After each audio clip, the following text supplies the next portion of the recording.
We're back in studio. It's episode 6, season 3 of the Daily Intermission podcast. I always get thrown off by that 3. Nate, in studio. How we doing, bud? We're doing great. How you doing? I'm good, man. We survived the hurricane. Hurricane Fiona rolled through over the weekend. Thankfully, we didn't get it kind of went east of where we are situated. So a lot of the eastern parts of the province and up northern north of us Got absolutely plastered. Yeah, I got whacked by Fiona. But yeah, Fiona just kind of came in for a quick smooch. You know, some trees down, obviously some power outages, but we survived. And thank you for all the people on the Chalkboard app for reaching out and for all the DMs on Instagram. We're safe and sound, and we're ready to bring the content to you this week. Nate, the pregame show of episode 6, season 3 is brought to you by Manscaped, the best tools for your family jewels worldwide. You know the drill. Go over to manscaped.com, use the code TDI, and get free shipping, 20% off, and it's absolutely electric. Yep, literally electric, pun intended there, I do believe. Yes. Yeah, it's an electric razor. It certainly is. One of the best, some are saying.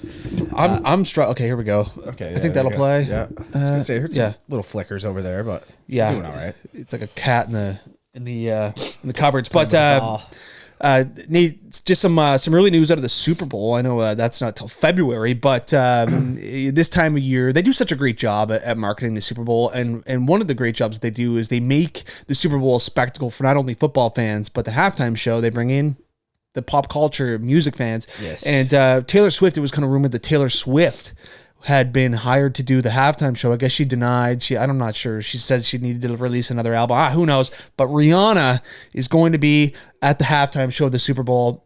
Pretty happy about it. Yeah, I mean, Rihanna is far superior to Taylor Swift. You think? Yeah. Wow. Rihanna?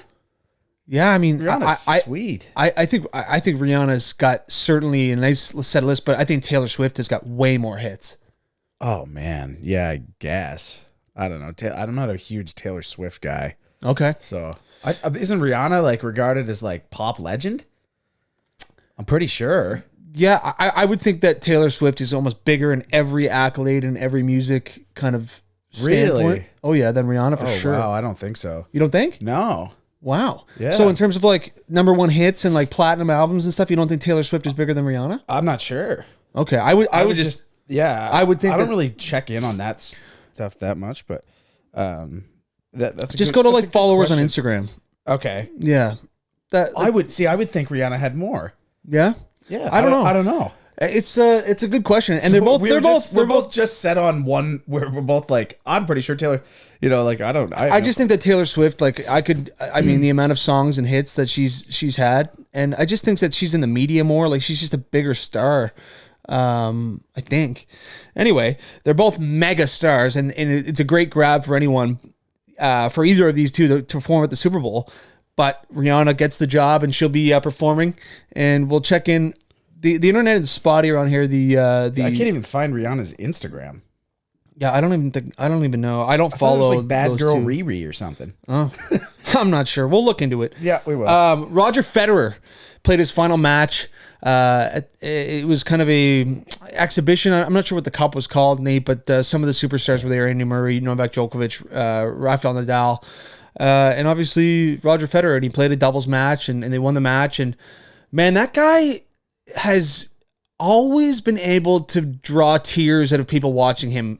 I don't know why he's obviously an emotional person, and he's cried after most of his wins in interviews. But man, like I'm watching this guy talk, and Rafa Nadal's beside him crying, and I was shedding a few tears listening to him talk. Man, he's just so classy. We talked about it, but Roger Federer's career's done, and I know we talked about it last episode, but it was fun to watch him, pick up the racket one more time, and we won't soon forget Roger Federer's career in the tennis world. For sure not. That was some emotional stuff, man. That was I was kind of almost tearing up there. The boys were.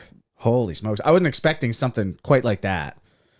Yeah, in terms of like the emotions. Yeah, oh gosh. Yeah. I mean, yeah, he certainly brings out the tears when he's and his wife too is I mean, it's such a great couple. He's got kids, and it's time obviously for him to move on. But like you said, what an emotional event. Nate, just finally in the pregame show, Adam Levine, he made headlines this week. He was at the forefront of headlines. There was an Instagram influencer that had come out and said that she had been having an affair with Adam Levine, and then more people piled on, as we know how it goes in the media world. But Adam Levine has denied it all, and I mean the memes that are being made of these Instagram DMs is just, they're endless. But Adam Levine in the limelight for the wrong reasons. It's always the influencers that come out with getting the clout stuff here. It's like, well, you know what? I'm kind of dying off here. Yeah, I had better come out with these DMs.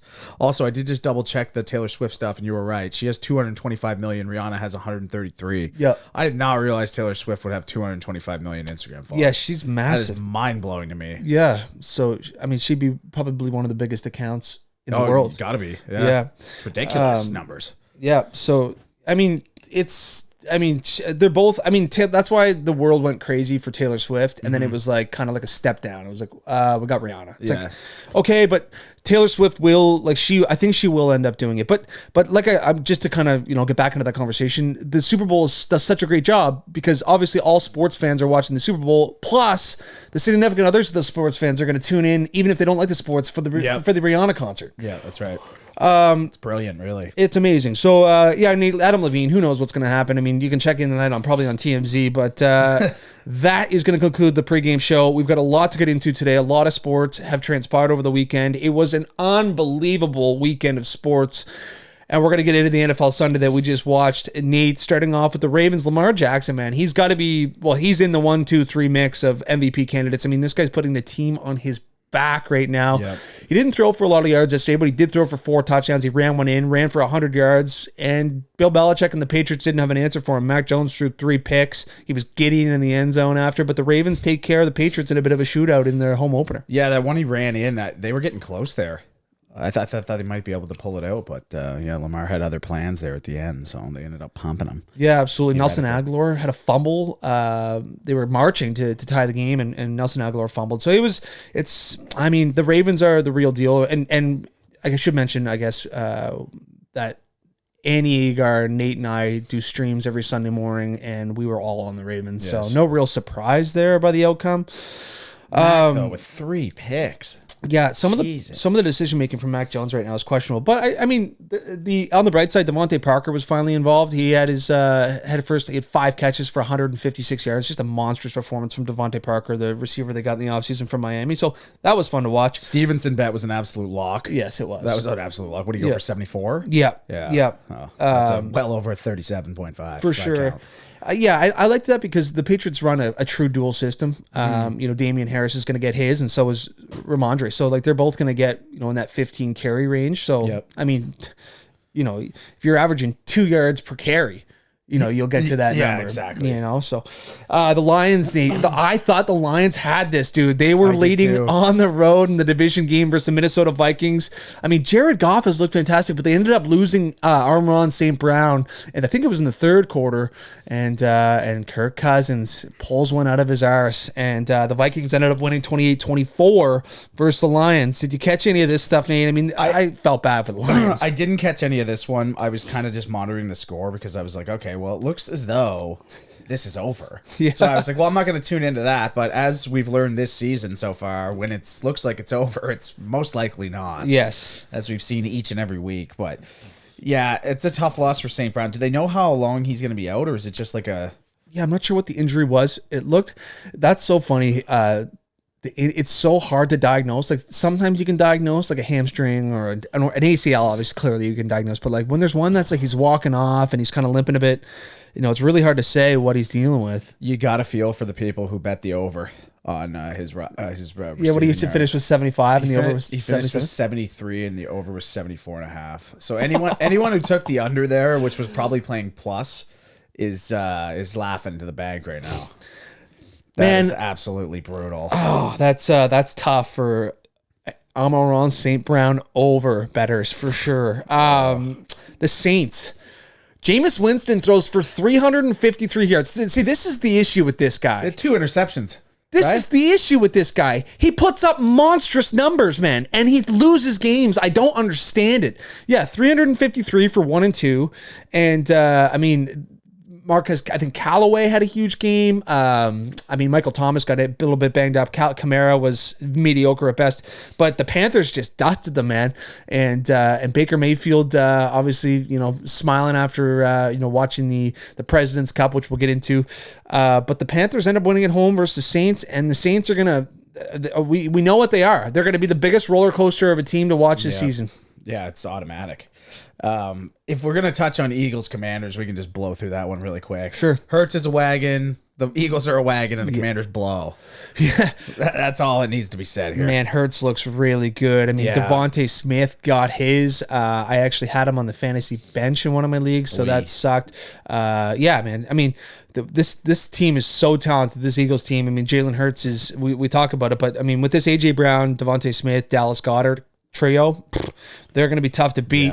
The Dolphins are off to a 3-0 start. They win 21-19 over the Bills. The Bills very banged up on defense, but I mean, you got to give credit where credit's due. The Dolphins look good. Yeah, this is the game I watched the majority of, and I pretty much shut it off as soon as the ball went directly up that guy's anus. Yeah, yes. Oh my God, dude. I was like, what is going on? The punt, yeah. I was like, what? Yeah. That obviously made its rounds in the memes. Dolphins punter absolutely shoves. And it disappeared for a minute. So yeah, I mean, that tells you just a few things. Another thing too, I was kind of weary on the Josh Allen 280 over. I mean, that got absolutely smoked. The dude threw for 400 yards. 400 yards. How many pass attempts did he have, Nate? If you just want to check on that quick, because he was like 44 in the third quarter or something. He must have thrown over 50 balls. It was ridiculous, man. Like it was just slinging. He had 63 attempts. Oh my gosh. 42 for 63. 63 pass attempts. That is absolutely outrageous. But 8 rushes, 47 yards, got sacked 4 times. How you doing? This was my moral lock of the century. And this line on Tuesday when I hit it was at -4.5. The Bengals end up dusting the Jets. There was not really too many scares throughout the game, but I teased that to -9.5, obviously, which ended up hitting. But yeah, this was a line that I was really, really all over, and the Bengals end up taking care of the Jets, and the boys live on in the survivor pool. Yes, absolutely, and they will make a quick turnaround and play the Dolphins on Thursday night, which is going to be an absolute banger of a game. That's going to be a great game. It's going to be far better than the Sunday nighter this week. Oh my goodness, yes. The Chiefs, Nate, lose to the Colts, which I did mention might happen on the pregame show with Annie. Obviously the Colts, I read that 94% of the money was on the Chiefs. The Colts ended up getting shut out the week before in week 2 by the Jacksonville Jaguars. People a little weary about, getting involved with the Colts after watching that performance the week before. But the Colts end up beating the Chiefs in a last-minute touchdown to a rookie tight end, and the Colts are feeling pretty good about themselves getting on the board. Yeah, that's a big one for them. Huge. That's a confidence builder. Yes, it is. You get shut out by Jacksonville and then come back and beat Kansas City. I have no idea what's going on there. That is the epitome of what the NFL represents. Yeah. You get shut out by the Jacksonville Jaguars, and then the next week you beat the best team, potentially the best team in the AFC. But Nate, the Jags I was going to say, mind you. All right, wagon. Yeah, I was going to say, last week it's like, geez, they lost to the Jags, but the Jags lost to the Commanders. And then the Jags also beat the Chargers this week. Obviously, Justin Herbert's really banged up. They pumped them. Oh, yeah. It wasn't even close with 38-10. Yeah. And, Trevor Lawrence looks really good. He was a clean, I think he threw for over, 250 yards, and he had 3 touchdowns. I mean, this guy looks great. Yeah, 262. For 3. Yeah. Unreal. I mean, he's Dougie Peterson is a massive upgrade from Urban Meyer and whatever they had going on in their coaching room last year. But the Jaguars look really good. Football going on, I'll tell you that. And the Chargers, I'm leaning towards the Chargers as my survivor pool pick next week. But I will be monitoring Justin Herbert's. Yeah, I was gonna say I can't possibly throw them in there without Herb. Well, he's been playing, but if he's yeah, I know, but I'm fully unhealthy, I don't know if I can do it. For sure. I'll have to take a look. It's a tough slate of games next week in terms of survivor pool. It is. The Falcons hold off Seattle. Both quarterbacks played well. I thought Marcus Mariota looked great. I thought Geno Smith actually played a pretty good game. 27-23. It was actually, or 27-24. Anyway, it was an eventful game. The Falcons in Seattle. I mean, a game that you think on paper might be a bit of a snoozer. But Both offenses look pretty good, and there were some plays made, but the Falcons end up beating the Seattle Seahawks. The Rams beat the Cardinals. The Cardinals, man, they are struggling. I mean, obviously, I know they won last week in OT versus the Vegas Raiders, but I mean, I don't think this team has what it takes to be a playoff team, and the Rams handily beat them on the road. You mentioned the Raiders too; they're struggling as well. 0-3 their season. I mean, yeah, I mean, this is going to be I think we said before, it was going to be the Broncos finishing last, but Broncos 2-1 now. Yeah. I mean, the Raiders are just they going to mix in a win or.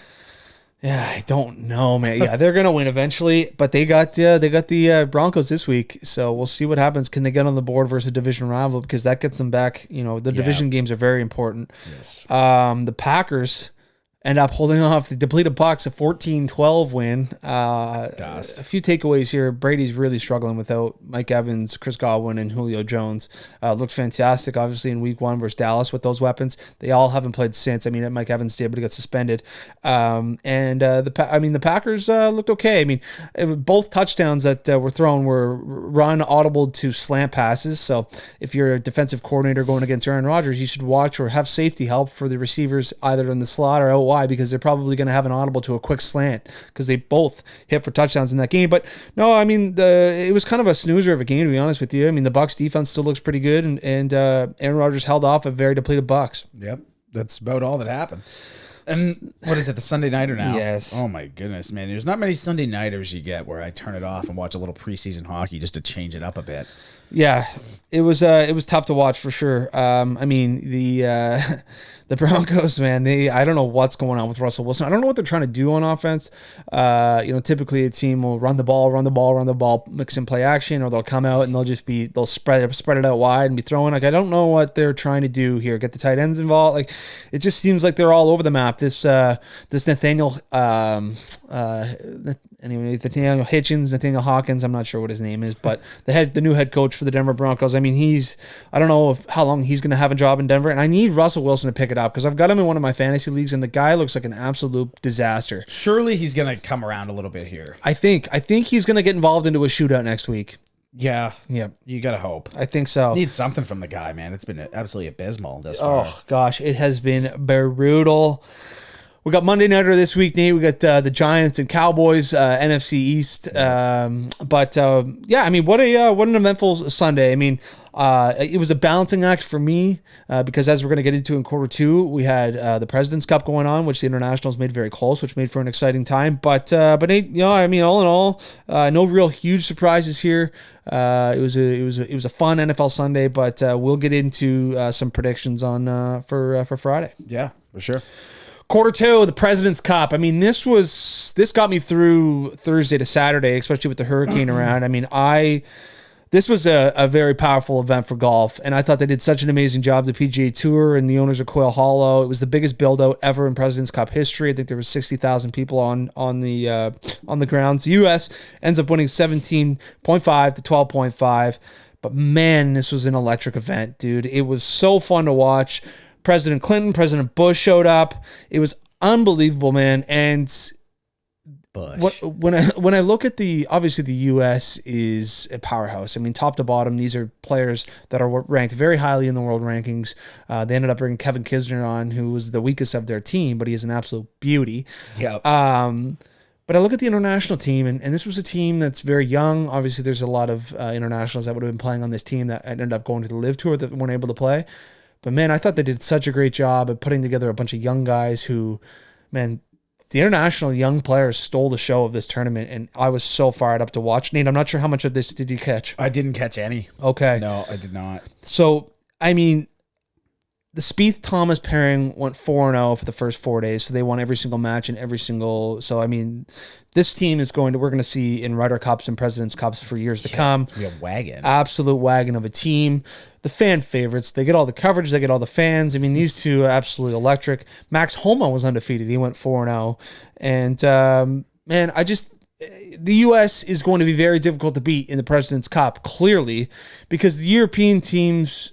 And the Ryder Cups are generally and historically much more closer. I mean, you've got, your Rory McIlroys of the world. You've got all your British players, your Justin Rose, Tommy Fleetwoods, Tyrell Hattons. You've got your Spaniards and John Rahm, and I guess not Sergio anymore. But the Europeans are typically, putting forth stronger players or more competitive players in the world rankings, and they normally put up a better fight against the U.S. But the world has historically struggled. I think they've only won one, and there was a tie as well. Yeah, I think they'd pull a tiebreaker, no? Did you? So I'll tell you the story quickly. So it was Jack Nicklaus versus Gary Player were the captains. It was in South Africa, and Tiger and Ernie Els were going head to head, and it got too dark, and they both put their hands on the trophy and shook their hands and said, "It's a tie." Oh, that's kind of sick. Yeah. So anyway, kind of a nice plot and history of that. But I want to talk about a few of the internationals, man. Adam Scott. Adam Scott's a guy that I've kind of been back and forth on. Obviously, he's a master champion. He's a major champion. This guy, he spoke so elegantly of Trevor Immelman as well. But these two, I thought Adam Scott was pretty much a player's captain. But they talked so greatly about the international team and how it was such a great event to support, and how the young guys and how they represent a shield, and how they're close to getting more competitive in this event, and they're going to win in the near future. And I thought Adam Scott, man, I thought this guy led. He obviously has a status above a lot of these players in the international team, but he was wearing the C, and he did such a great job. Trevor Immelman, I mean, the captain of the international team, what a tremendous job he did. Mike Weir, Camilo Viljagis was there. Man, the 4 Korean guys were easily the best players on the international team, and they are absolutely electric, and they are staples moving forward. Siwoo Kim beats Justin Thomas. You got Sung Jae Im. You got KH Lee, who won twice on tour this year, and you got this youngster 20-year-old Tom Kim who stole the show. I just can't speak enough about how much I enjoyed watching the internationals, and they made it a match. They were down 8-2 through the first 2 days, but it was just such an incredible event, and I know for all the golf fans out there, they really enjoyed that. And in 2024, it is going to Montreal, which I will be in attendance for. I love it. I saw Tom Kim, a few highlights of him. He looked sick. Sung Jae had some absolute darts. Yep. He was dialed in. Yep. What a beauty. Oh, man. I mean, it was so fun to watch, and I was pulling for the internationals so heavily. I think, in the past, I've watched these events, and Tiger's been on the U.S. teams, and it's certainly in the Ryder Cup, I'll cheer for the U.S. But during the President's Cup, I've always cheered for whatever team Tiger was on, or whatever team Tiger was a part of, because Tiger is just my guy. And now that Tiger wasn't in the picture this year, I was really captivated by, and obviously we had 2 Canadian players going. Actually, I'm going to tell a quick story because a lot of the listeners may not know this. So there was 2 Canadians on the President's Cup tour, President's Cup team, Taylor Pendrith and Corey Connors. Both really didn't have great showings. Corey Connors especially didn't play great. But Corey Connors, Taylor Pendrith, and Mac Hughes, 3 predominant PGA Tour players, they all went to the same school in Kent State. They all went to Kent State at the same time. When Taylor Pendrith was announced as a President's Cup captain's pick this year, I was really kind of flustered because Mackenzie Hughes, Adam Hadwin, you'd even throw Nick Taylor in the mix. Adam Svensson's been playing really well. I mean, Taylor Pendrith is not in the top 5, I wouldn't say, of Canadian PGA Tour players, but he was picked on this team, and I really kind of dug into it. And Corey Connors, Mac Hughes, and Taylor Pendrith obviously went to the same college in Kent State, but Corey Connors and Taylor Pendrith are best friends. So that is the reason I would assume why Mike Weir said, "Corey, who do you want to play with?" He said Taylor Pendrith. Taylor Pendrith he's the lowest ranked player ever to play in a President's Cup at like 120th. So wow, yeah, that's cool. It's sweet that you can just bring guys along too. I love that. Yep. So in 2024 to be going to Montreal, but an incredible event. Actually, we're right back on the horse this week. A lot of these guys are playing this week in the Sanderson Farms Championship on the PGA Tour. So we'll give it our best bets on Wednesday. I can tell you right now, Christian Bezadenhout is going to be on my list. That guy puts the lights out. Man, Sam Burns made in round 2 on Friday. He must have made 300 feet of putts. Anyway, we're going into the halftime show. He was unbelievable. I love it. All right, so we're doing guess the NHL rating. Guess NHL 23 rating. The NHL 23 rating. Actually, I'm going to shout out Jordan Milne, assistant pro at our golf course, kind of fired me a message and said, you should do this for your halftime show this week. And I said, I'm on board for it. All right. Well, I love it. Yeah, it's good. I mean, not all the ratings are out, so it's only got like a select few. Small list. Yeah, it's the top 10 of each position, so we're going to roll with that. So we kind of have a general idea of... Yeah, but, it's still going to be tough to dial it in. Yes. So what are we doing, 10 each? Or 10 each. Okay, 10 each. All right. I'll start. Andrei Svechnikov. I'd stick him around like an 85, 80. I'm going to go 86. 88. Bit rich. Bit rich is right. Bit rich for me. Yeah. Bit rich for me. Drew Doughty. Ooh. It's a tough one. 90. 89. Oh. Yeah. Okay. Yeah. I thought just because of like, you know, his resume and what he's done, they would have given him a 90. But he also just gets like eternal shit online. Yeah, he does. He's terrible. Yeah. So it's like, who knows what they followed there. Dougie slamming Hamilton. Dougie Hamilton. I feel like they're going to have him a little higher than I would have him. They can't have him higher than an 88, can they? 88's right. Yeah. Okay. Yeah. I'd put him in an 87. Okay. If I was doing the game. Yeah.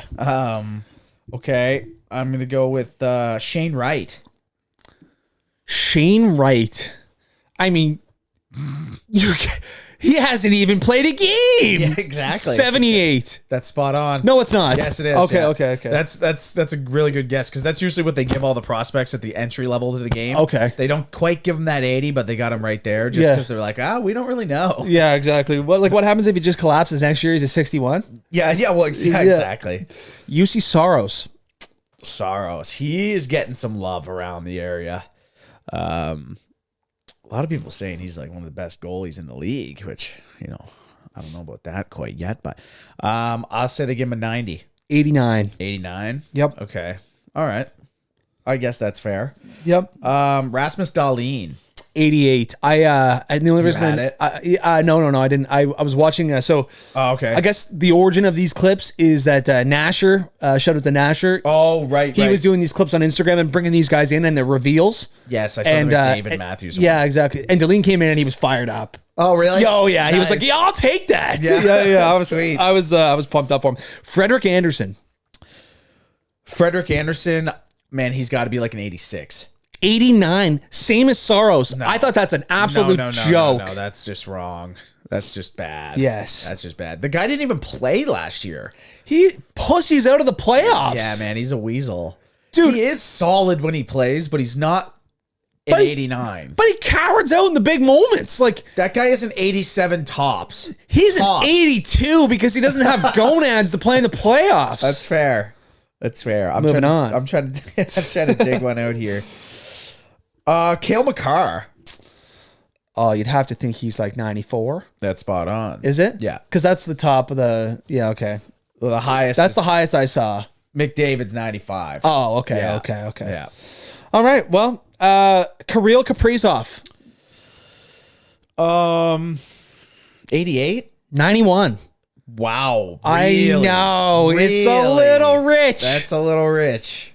A little rich. I wouldn't give him a 90.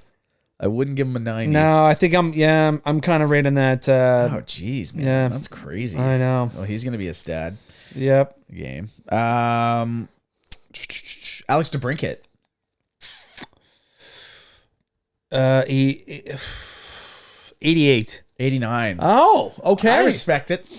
Okay. I just don't think Kaprizov's too higher, but Yeah. I'd almost give to like. Yeah. But I feel like you can't really give DeBrincat a 90 though. No, Kaprizov's filthy. I could They're see different it. players. They Yeah. are, yeah. All right, is it me or you? You. Okay, Moritz Seider. 86? 87. 87. Okay. Yeah. All right. That's a hefty for a guy coming into his second year. Yeah, it is. Get a little Calder action, I guess. Yep. Patrice Bergeron. Oh, this is going to disappoint me. 87. 89. Okay.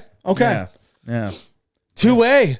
Yeah. I just didn't think that would be like he doesn't play a glamorous game for like the Chell to highlight him. But they know what's going on. Yeah. A little enough anyway. Yeah. Yeah.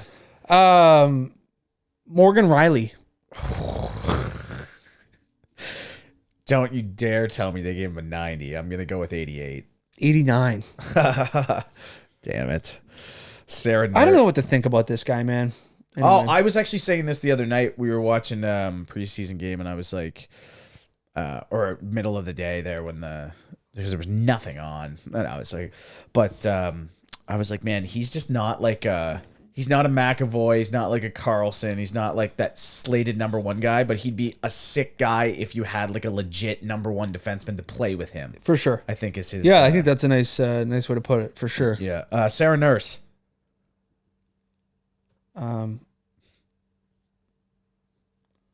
Well, 85. 90. Which is like pretty high. like, and like nothing against women playing hockey. I fully support it. I guess just to make her competitive in the game. Is she better than DeBrincat? Is Sarah Nurse better than Alex DeBrincat? Like, listen, no disrespect. No. I mean, that's pretty funny. Like, and I understand what they're doing. You can't throw her in at 67. No, exactly. It's gonna be a PR nightmare. Yeah, no, for sure. I get it. And you got to be able to use for all the female child players. You've got to be able to use her, and I get it. But I do too. But go ahead. Go ahead. Finish up. It's just funny to put it that way. It's to put it in context. Yeah, you're telling me that Sarah Nurse is as good as Steven Stamkos? Well, yeah, she stacks up pretty good with Mitch Marner, doesn't she? Both 90s. I mean, like... Okay. Before we get canceled. We ain't getting canceled. Steven Stamkos. 90? Yeah. I'd take Nurse over her any day. Yeah, I might take Nurse over Stamkos, too. Yeah, I would, too. He's a weasel. Okay. We must be getting close to the end here. I got 2 more. Okay, I'll go 2 more as well. Yeah. Kyle Connor. He better be a 90. He's spot on a 90. Okay. Yeah, that's a properly rated player right there. He's a stud. It's about damn time, man. If people get a chance to watch Winnipeg this year, this guy absolutely rips biscuits and he finds twine like every second game. He's an absolute beast. I was looking at some fantasy, like for the fantasy draft, I was looking at just what the rankings for what Yahoo had for a draft coming up. Yeah. And he's going to be going earlier than last year. Yeah, he'll be a second. He's up in the 20s there. Okay, which is where I would probably grab him. I mean, he might bag 50.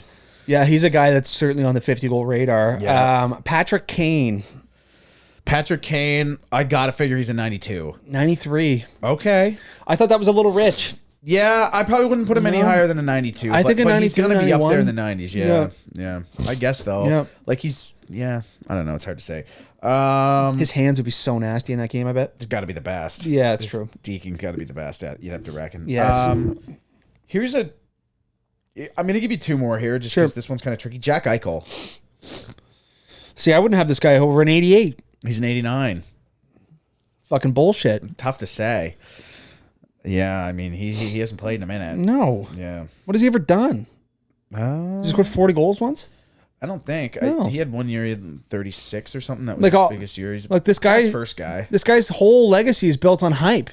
Yeah, that's fair enough. Just what this guy can do, or what the glimpses of what they've seen. Like, put together a full season, Jack. Yeah, he hasn't done much. That's fucking pussy. Whoa, sorry. That's definitely your 2. Okay, in the last 30 seconds, for fuck's sake. Okay, your go. I'm not a big Jack Eichel fan now. Anyway, really, I can tell. Yeah, my last one was Zach Werenski. 87. Yeah, I think I'd be a little shafted there, but he did get shafted, man. That guy should be an 89. He was a little disappointed when he was on the Nasher video too. Yeah, man, he's sick, dude. Yeah. I don't care what anybody says. I'm just gonna be the last one. John Carlson. 89. 90. Okay. God damn it, I respect it. Okay. Because that's probably he's right around there. Yeah, he's right around there. Yeah. 89, 90. Yeah, I mean, I definitely gained more respect from him when I was watching him live. And he's filthy. Oh my goodness, he's filthy. I remember I was full on buckled, 2 rows up, sitting with a guy I didn't know, and just staring at Carlson. I was like, it was a TV time, and I was just watching him drink the water bottle. I was infatuated by how good he was. Yeah, he's good. I guess we'll just rip through here. Some of the top rated guys. David 95, well deserved. Yep. What do you think of Matthews 94? Yeah, I think it's pretty fair. He's clearly the best goal scorer in the NHL. Yeah, I just don't think Draisaitl should be below him, though. No. I think he should be level with him. Draisaitl 93, Makar 94, McKinnon 94. What? What? McKinnon's ahead of Draisaitl? Yeah.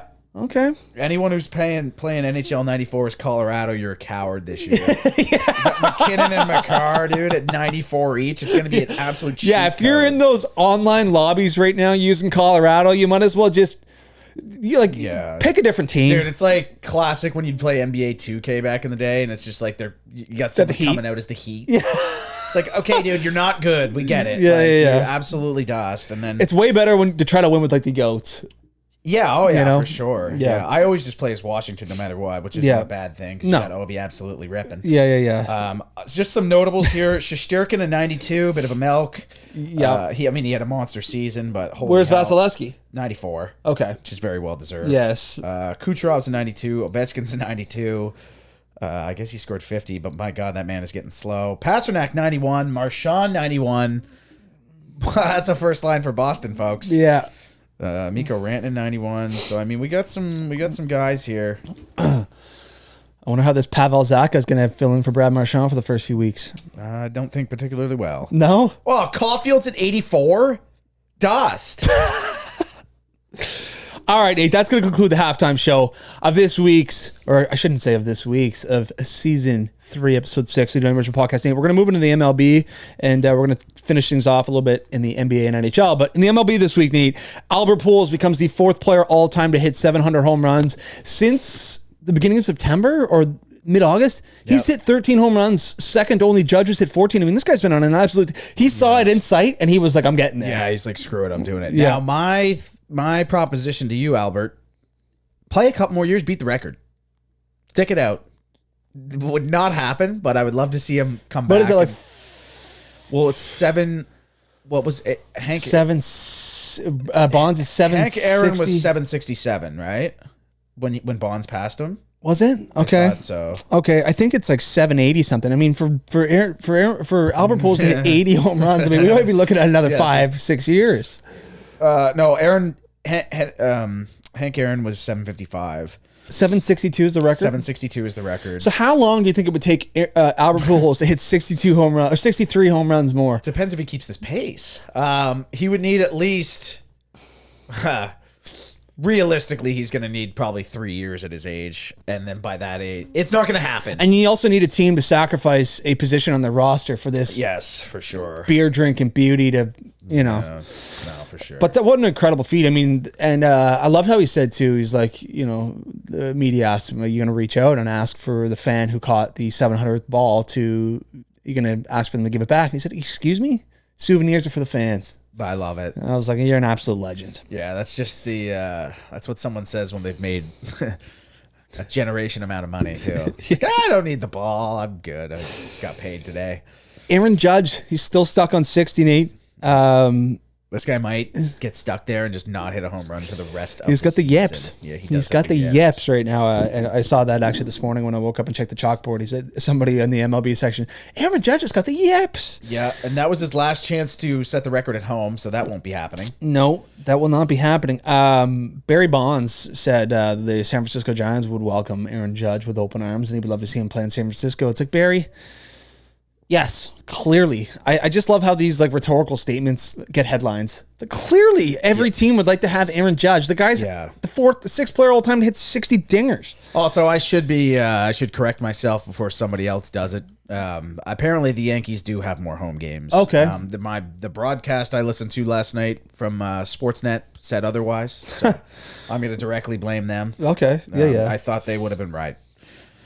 So he can do it at home still, unless he just smacks one on the road. But yes, every team would like to have Aaron Judge. Yeah, he's hitting another one. Yeah, he's probably smack one against the Jays tonight. I'll be booking the anytime home run. Yeah, actually, I might sprinkle that as well. But Nate Pete Alonso sets the New York Mets franchise record for RBIs in a season.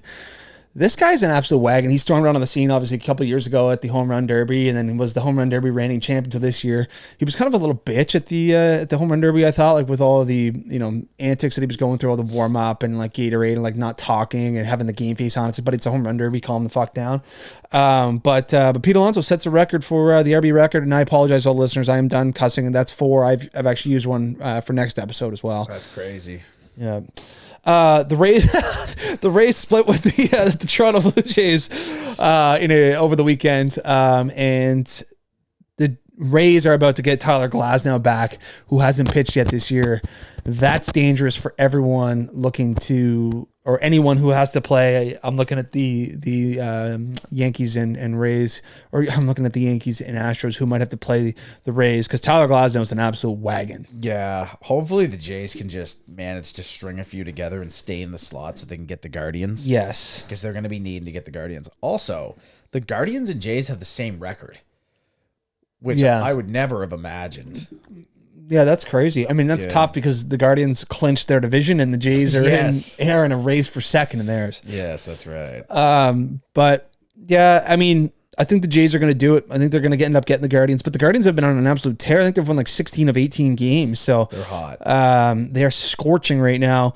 And I mean, the AL wildcard's certainly not set in stone yet, and the NL wildcards too. The Braves, Phillies, and Padres are absolutely racing. I mean, the Padres. How much of a disappointment is this going to be if the Padres end up losing? I mean, the amount of money that they've spent, and Juan Soto has been an absolute bum since being in San Diego. Like, what are you saying, dude? This guy should have taken that money. Yes, that was ridiculous, dude. I think they're going to be okay. Yep. Getting in wise, but I mean, yeah, they're by no stretch safe. No. And Juan's got to get her going. Yes. This is vintage, man. This is vintage. Yeah, the wild card. I mean, the Orioles aren't getting in the East, the AL. No, God, no. That's not going to happen. But I mean, what a season by them. Because I wrote them off early. They had a phenomenal season, and they're a team, too, that people are circling in this offseason to really spend some cash because they have got a lot to spend. Yep. Mix them in with the young prospects they have. The Orioles could be an absolute wagon, which that is just rarely been said. Yes, it has. But we'll continue to monitor the MLB, Nate. I mean, obviously, we are just waiting so patiently for the playoffs to come because playoff baseball is electric, but the matchups we're in the next week and a week and a half, we will have playoff matchups to break down for you. So we're excited about it. But Nate, moving into the final quarter of the NBA NHL, Celtics head coach Ime Udoka has been suspended for an entire season for having an affair with an employee. I guess this employee kind of handled his like travel and handled a lot of the things. And I guess he was like handled a little more than that by the sounds of it. Oh, did she ever? Oh my! Did she ever? She was handling much more than just his business behind the scenes. But yeah, so he's suspended for a year. Nate, how do you feel about this? A head coach having an affair with someone in the organization, but it was completely consensual to be suspended for a full season. Yeah, I mean, the guy had a wife. Yep. So, I mean, that kind of, I don't know, like the whole season, if it's consensual, like it's just kind of weird because some of the other things you look at, like I'm trying to think of like another one where it like wasn't consensual, and I feel like people got less. Well, people have affairs all the time. Yeah. You know, like. Of course. Yeah, like it's just kind of the reality of society, and I guess that it was against company policy. Kind of an odd. Well, of course it is. Yeah. It's tough. It's tough for their coach, man. It's tough that the Celtics are going to be without their head coach for a year. I mean, I think if you just like, why didn't you just fire him? Yeah, I just don't like. I mean, they obviously want to keep him around after absolutely ripping the boys to the final last year. Yeah, exactly. But yeah, I don't know. But you find out he's rinsing an employee, and you're like, yeah, you're gone. Yeah, I mean, yeah, it would make more sense for him to get fired. Or just like give him a month suspension. Yeah, I don't know if the year's really necessary here. Like I don't know. I don't think it's that big of a deal. Neither do I. So it's like, I don't know. Like she was for it. Like it's not like it's like, did she get fired? This is no Chicago Blackhawks thing here. Like no, you know, like it's like this is a consensual relationship going on in the workplace. I'm sure it happens. Nothing even happened all with that over stuff. The place. But Chicago, nothing even happened.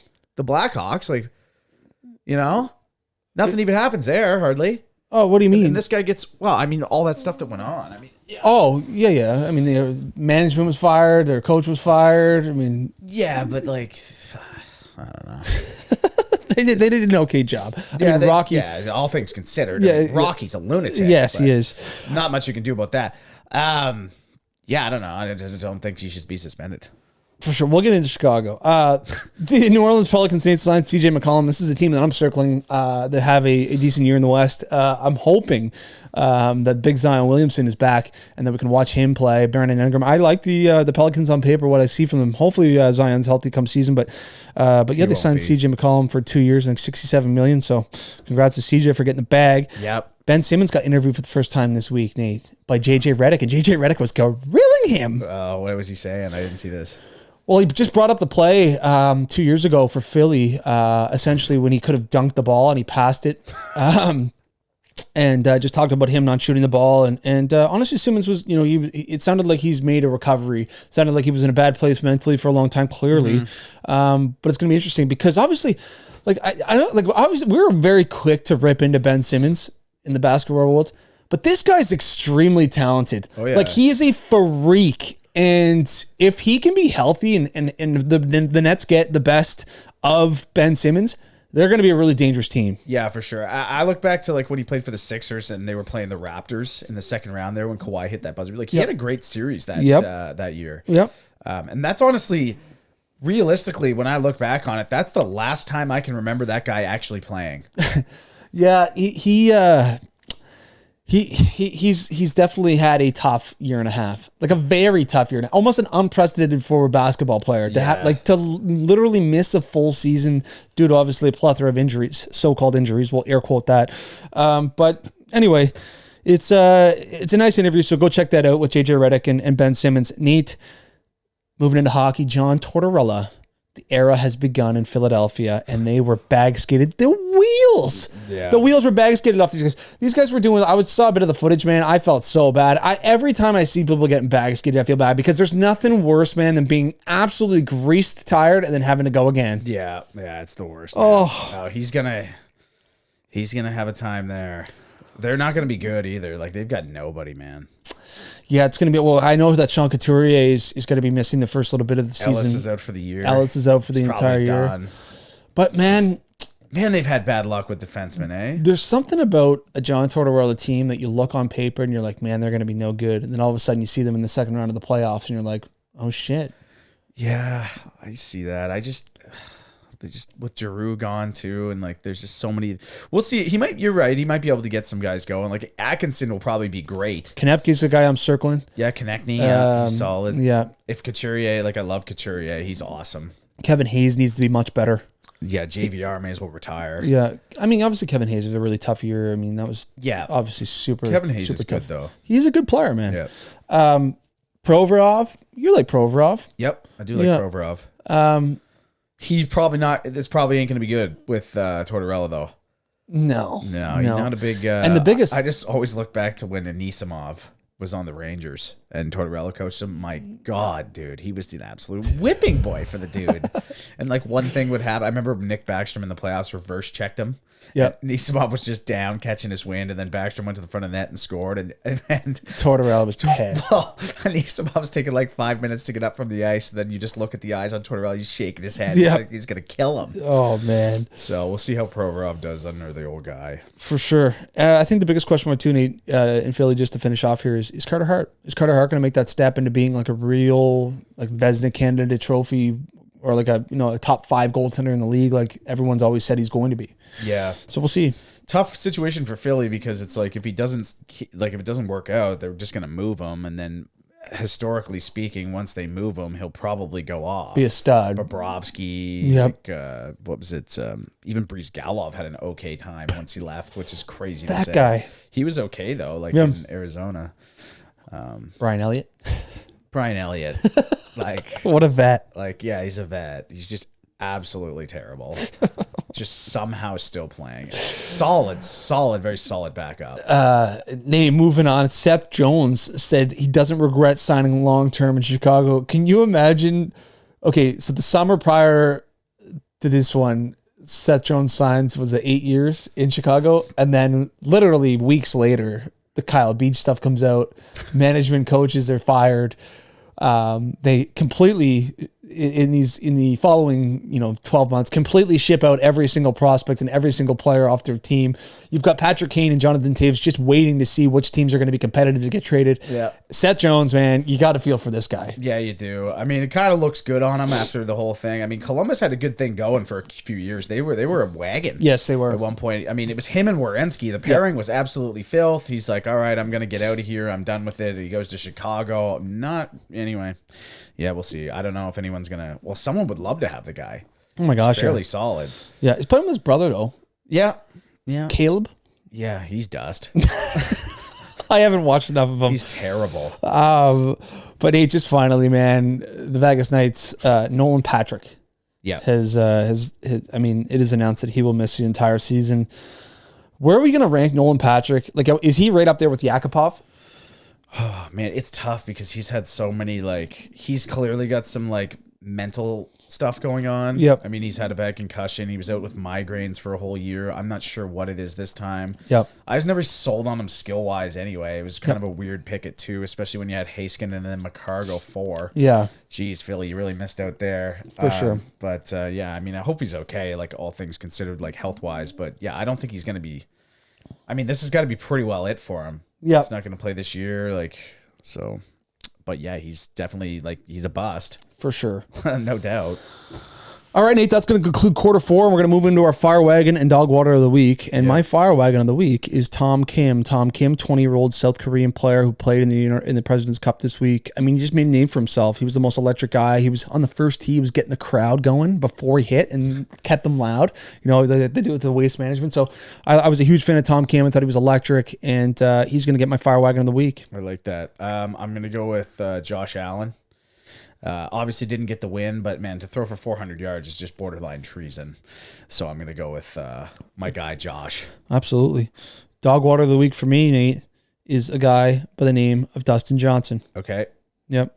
Guy that should have been at the President's Cup, loves party and loves this spotlight, actually. I think he went 5-0 at the Ryder Cup last year. Loves these team events, but guess what? He decided to chase the money, which is not life-changing money. Let's remember that this guy's made $100 million plus already. This is just more of it. So fuck you, Dustin Johnson. Yeah, that's crazy. And there's the 5th fuck. So we're gonna have to have a word with HR here. Yeah, we are. I do apologize, everyone, if anybody took offense to that. But fuck you, Paulina, too. Oh wow. Okay, so my dog water of the week is fucking Mac Jones. Whoa. Yeah, that's just too far right there by me. Mac Jones, dude, we've been ripping on him every single week since it's been coming out. He threw for 3 interceptions. He just doing the dance in the end zone or whatever he was doing. The that gritty. Weird little thing. The gritty. Yeah, the gritty. I don't know all these dances. Yeah. But yeah, just doing that. I mean, he runs one in anyway. So Mac Jones, dude, this guy's starting to piss me off now. Listen, everyone, go give this episode a 5-star. Go follow us on Instagram. Follow us on TikTok. Follow us on YouTube. Go download the Chalkboard app. Get in, start talking some sports with us, and we'll be back at the end of the week on Friday. Listen, everyone, enjoy your weeks. Peace.